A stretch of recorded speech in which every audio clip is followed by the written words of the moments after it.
I wanted to follow up on integrity. That's been a theme of mine. And my son thinks I'm the most honest man he's ever met. And my brother has called me, said, "You're too truthful."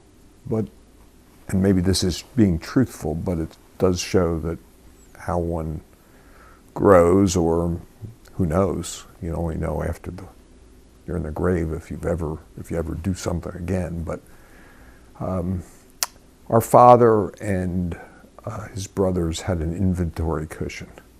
That was a very common way of paying less income tax. And I was I was aware of it intuitively early on. I remember when I was dating this woman, Linda, I remember side-swiping a car one night, and we didn't stop. I think I did. I certainly heard a noise. She didn't say anything, and we kept driving. I really started cheating in the 5th grade I was just kind of an average student, and I had a good friend who was pretty smart, a little bit older than me, and we started handing things back. And I started to become a really good student. After that, I never needed to cheat. The most I did was my friends on the basketball team would get the key from the coach. "Oh, I got to get my coat." And they'd break into the math place. Then they'd start talking about the problems, and then they'd ask me to solve it for them. But it wasn't, I didn't consider that much.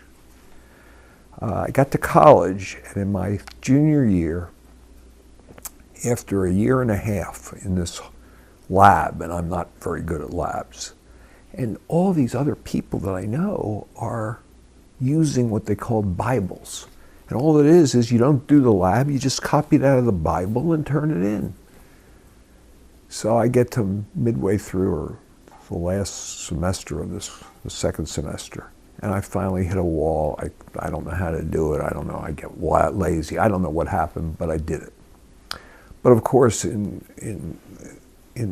unconscious way, I guess I felt guilty. So you measure things by having two lines to measure one fact. You go from point 1 to point 3. Well, then it's point 2 over here. Well, you should have one more line than you have numbers over here, and I erased the line because I thought they should be equal. Shows how much I was thinking. I got caught, and one of the great lessons was how this professor handled it. He told me, I told him the story, and instead of throwing me out of school, which he could have done, he said, "Write me a memo about what the general practice is here so that I can deal with that. And you got to make up that lab." And I didn't get an F in the course. I think I got a C. And I don't know. I don't remember any other issues like that. But so, and then the other side is, we're at a settlement, approval of a settlement in a court, and there's 40 lawyers, and we made a deal with one lawyer that got him got him a lot extra money because he was clever. If we reach so much dollars, my clients get the others, even though it's not fairly distributed. And the guys wanted to back out of it. I stood up and said, "You can't do that. We're complicated characters." Morris Gerber, a cousin on the other side, was a judge once, and when he was in his 70s, he told me, "Any lawyer who doesn't miss a statute of limitations is a liar." Well, in a county practice, that may be true, but in any practice, professionals make mistakes. And the real moral, I think, is to try to work harder to correct them and make sure you don't make the same ones twice. I have to smile at the word faith. it doesn't really ring true, nor does religious ring true, although since the early to mid-90s, I go to Shabbat every Saturday that I'm in Philadelphia, with rare occasions. I have worked on occasion, but I try not to do anything. And I honor the Shabbat in part because I'm giving myself a day of rest. And I think that's really important. I grew up in the classic conservative, send your kid to Hebrew school 2 afternoons a week in Sunday school, and I treated that as my playground to rebel. There was one very honorable cantor teacher, and I could tell he was really sincere, and I dug it with him.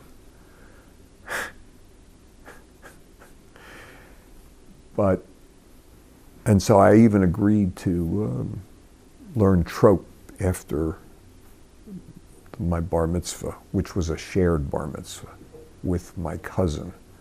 And the reason it was shared was that we were born 5 weeks apart, and they wouldn't have to close the store 2 days and 5 weeks. Yeah, maybe there was other things. I mean, why would you bring people from Easton twice to Reading? And there were other things. And I'm probably being a little tough on my father. But at any rate, it was shared, and so I really didn't walk away from Hebrew school with any real knowledge or interest.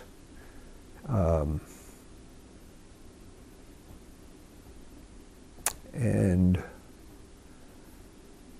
I went out to California, and I remember for some reason I did high holidays, and I went to this high holiday service, and I saw the rabbi on the bima joking with a member of the synagogue. Huh? How can this is serious? I couldn't understand it.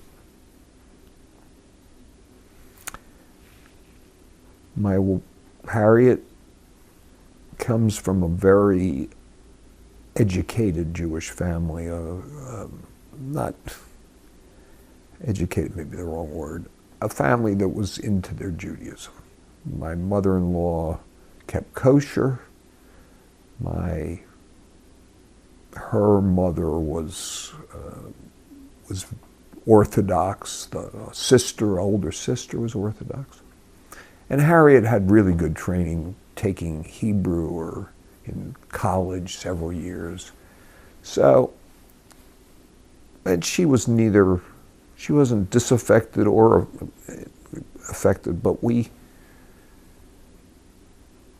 somehow, the same guy who, Henry, I don't know, did I tell that story? That Henry said, it was just another example, forget it.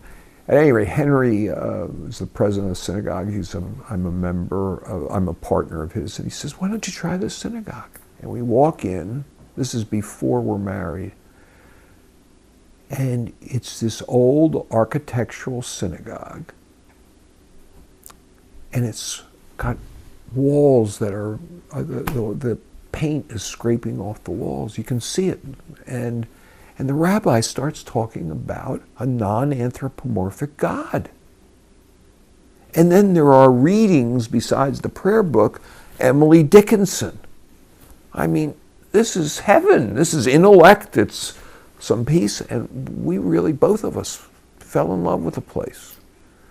And so Harriet got very close. The rabbi was a counselor to her in some ways. She taught at the Hebrew school. She became chair of the education committee. And I had this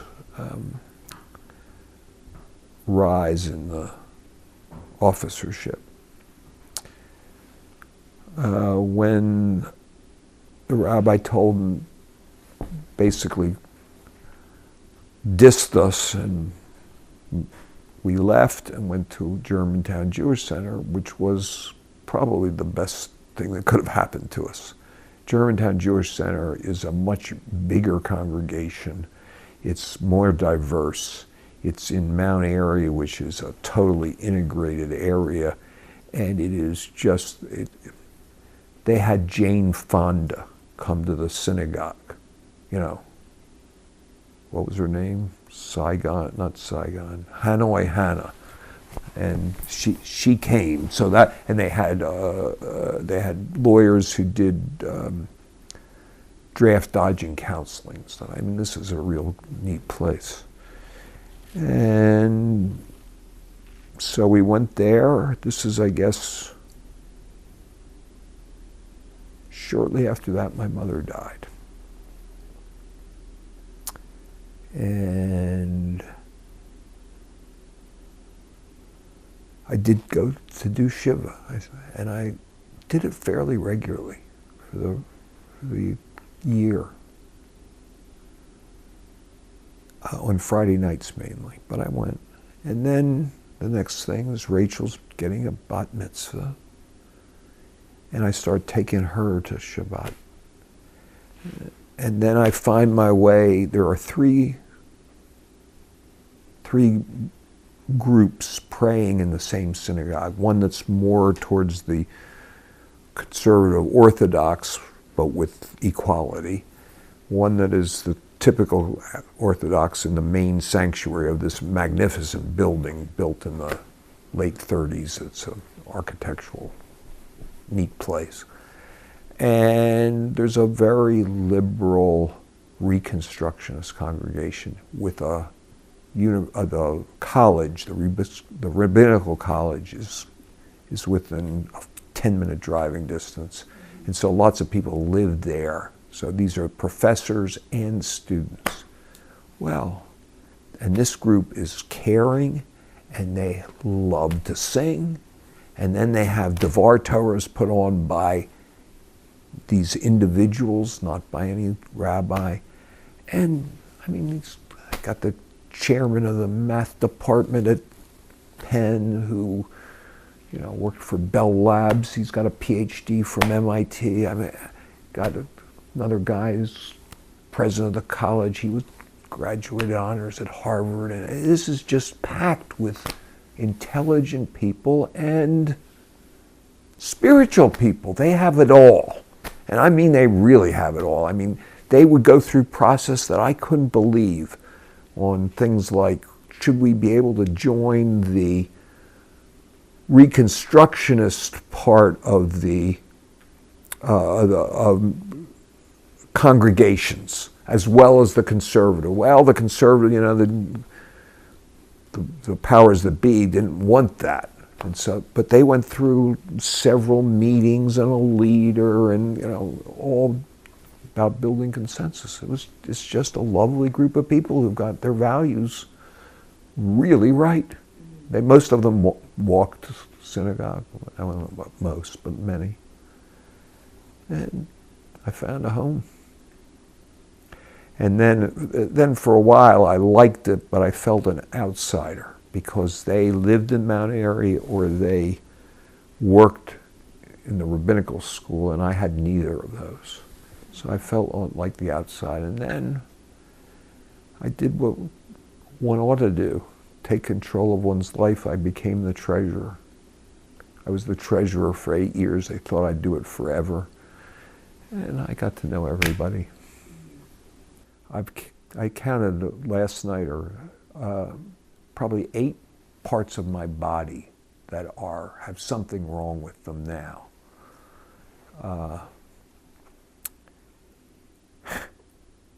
Hearing,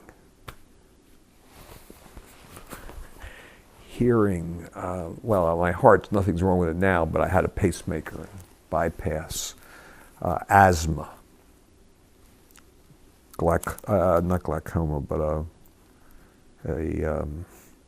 what's the blockage? No, nothing that serious. The lens clouds up and they take it out. Cataract. I had a cataract removed. I had a back operation because of my legs. My one leg was losing strength, and to prevent it from going elsewhere. I have probably the most pronounced thing here is my legs. I have neuropathy in my legs, so I can't walk fast, and I have real balance problems. So far, nothing's happened, but if I'm not careful, I could fall and hurt myself in later years. And finally, I have from the New Yorker, how are you doing? Well, as I hear those words coming from my puppet-lined mouth and shiver with middle-aged satisfaction. Yes, my hair is gray and thinning. Yes, the washer on my penis has worn out, leaving me to dribble urine long after I've zipped my trousers back up. But I have 2 guest rooms.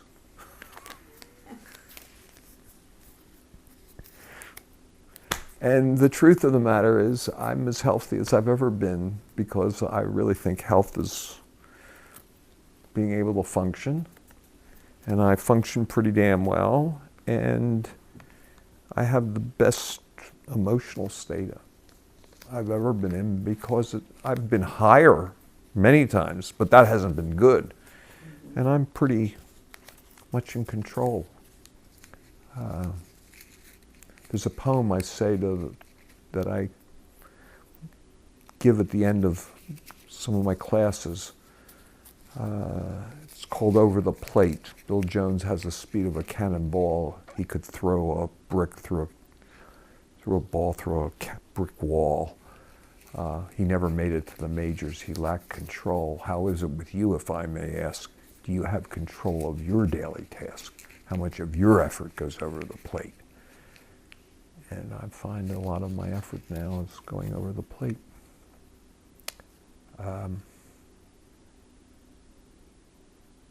So I consider myself very fortunate.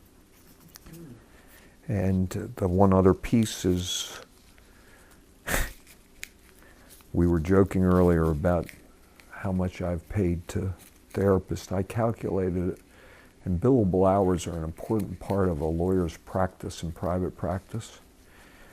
Well, I probably had a year and a half's worth of billable hours in therapy. Close to 3,000 hours.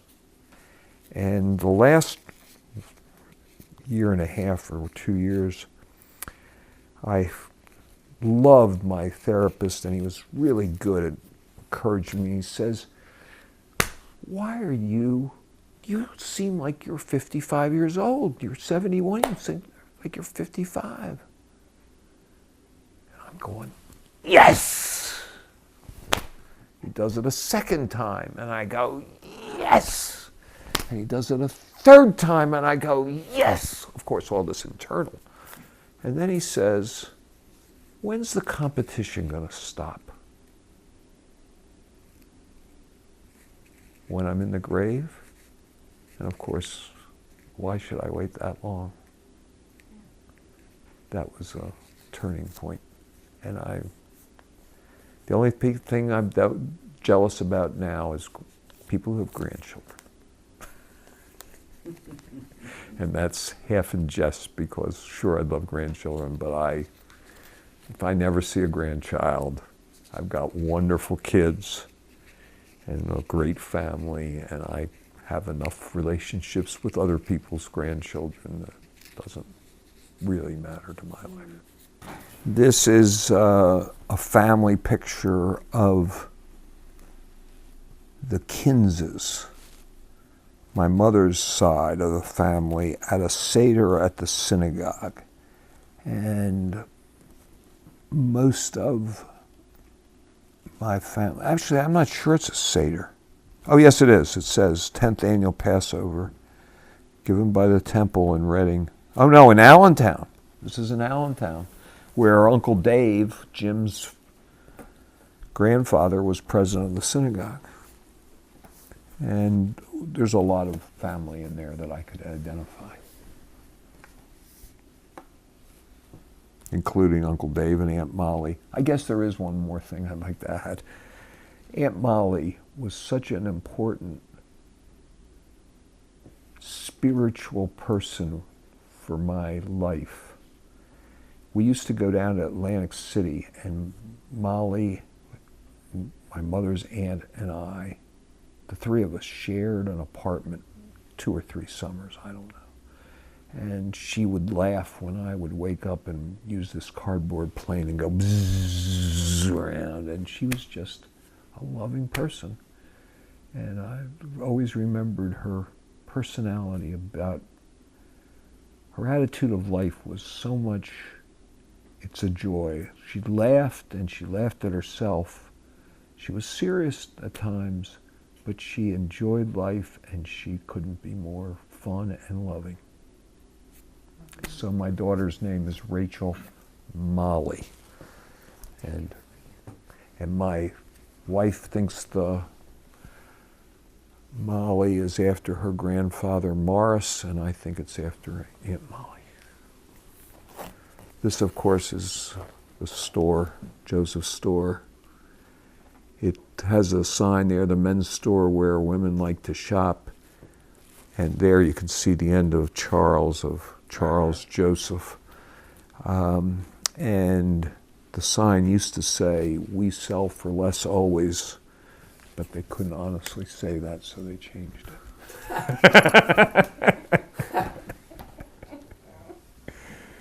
This, of course, is the Joseph grandparents. I never met Mendel.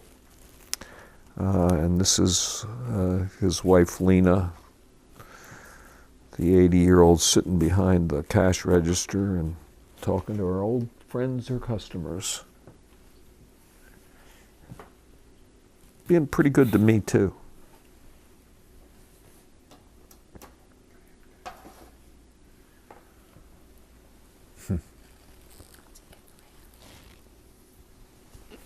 That is a beautiful picture of my beautiful mother when she was mid-20s, maybe 30. Could be when she got married, I don't know. And this, of course, is Molly and Dave, Jim's grandparents, my great uncle and great aunt, and my father. Much younger than I knew him.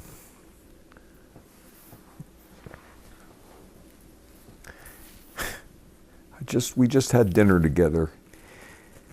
He is my best friend from law school. I've actually a couple, but he's certainly the one. We've had a relationship, started first semester, first year, and we've just been close friends ever since. Harriet loves his wife, as do I, and they play in a bridge group. And what's his name? His name is Rick Bazelon. His father was a famous judge, and his father's clerk, Jim Flug, was a friend of my brother's, but had also gone to Camp Wigwam, where we all went. And so he was told to look me up, and I was told to look him up. And it's really been a fabulous friendship ever since. I mean, I was some kind of trustee to all his girls. He's been my lawyer, as well as a friend. This is the event I talked about. This is the Charles Plaza, I think it was. It's on Charles Street, and it happens to be our father's name, Charles, and this was the dedication or the groundbreaking where my mother told me to shape up. Not be jealous of my very successful brother, who has, over the years, shared his wealth with me in many, many ways, including visiting him in Florida at his expense. This is the Josephs. This is the generation that my father was part of, or my father and mother, and it's all the brothers and sisters and a couple of the nephews and nieces, the older ones.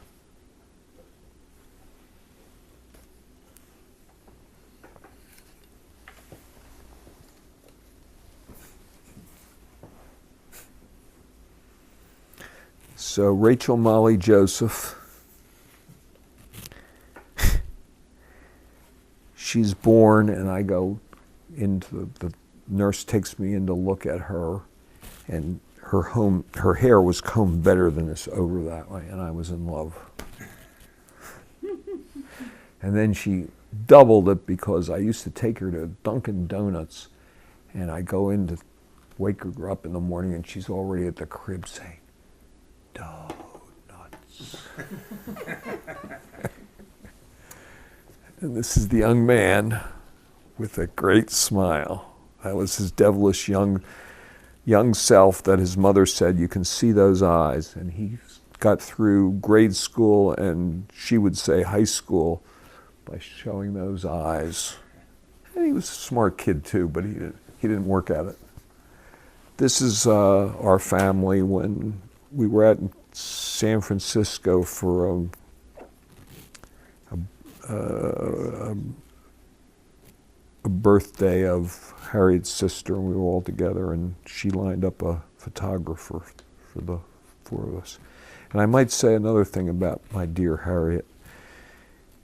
One of the things that she recognized was that I had a lot deeper needs to explore myself than she could handle. She was great if I was depressed at helping me get out of it, but other than that, she's a now person and get it done and doesn't really like to dig into that kind of stuff. And somewhere along the way, I started with Rick's wife. I would talk with lots of other women. And it's gotten to the point where she calls them groupies. I have several women at the services that I mentor, talk to, go out to lunch with. And she's not at all jealous. She has total faith. That's a real partner. And I've never violated it, at least physically.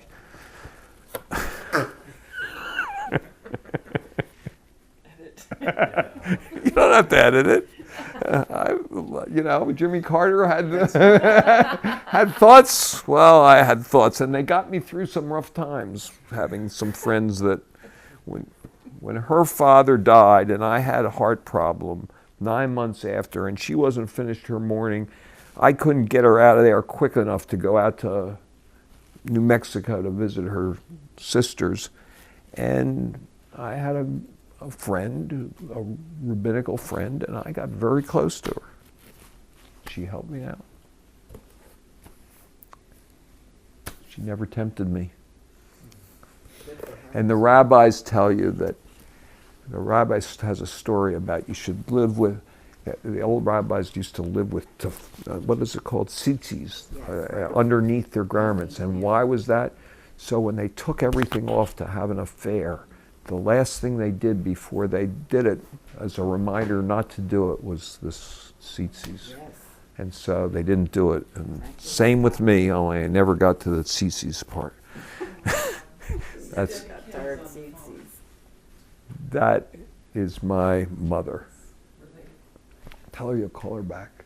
I missed her. Oh, I've got stories to tell about her as well, but not here. That's my mother it's significantly after my father's died. She's been living in Florida. I'd say she's in her late 60s, early 70s. Great. Sylvia, right? Sylvia. Okay, we haven't done these. This has to be your brother. That's me and my brother, and you can see the smile and if you look closely, I might be able to see freckles. It was a bigger smile, and he had wavier hair, and he looked much more a champ instead of in the formality we have when I was walking down those stairs and seeing that big picture that proved they loved him more.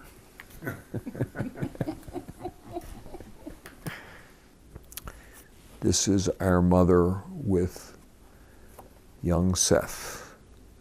They liked each other, obviously. They used to play the memory game together, and she would always let him win.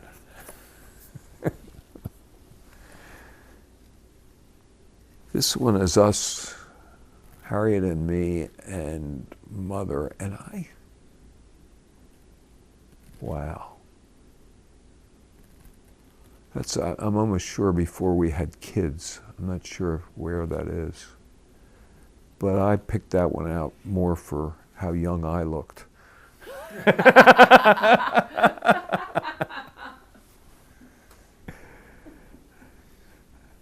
This one is just Rachel's bat mitzvah, and there's the kid. I mean, we could go through everything, but, well, here's one picture, because that's her, and look at that cutie. I mean, she is just beaming with energy and smile. This has got to be Harriet. No! No? This I picked up. I picked up one good picture of Seth when he was a young guy, and I was going to pick up another of hers, and I saw this. This is Rachel in a knitted sweater that was knitted by my mother, and I realized, you know, we have these what are they called? Where you knit in pictures and things. Yes. Crocheting. Yes. And she's crocheted a Seth Charles and a Rachel Molly, and she made a Afghan for me, and she made this for, she was, I'd like to be thought of as able, responsible, professional, caring, loving, trying, hoping to have helped somebody along the way. Our housekeeper and I sing this song, if you can help somebody as you travel along, if you can help somebody with a word or a song, then your living will not be in vain. I'd like to say thank you for spending the time with me, doing it really so lovingly, and for giving me this opportunity to focus on my life and to bring it back to where someone at my age should be. And that's really grateful for everything I've got, and I've got a lot.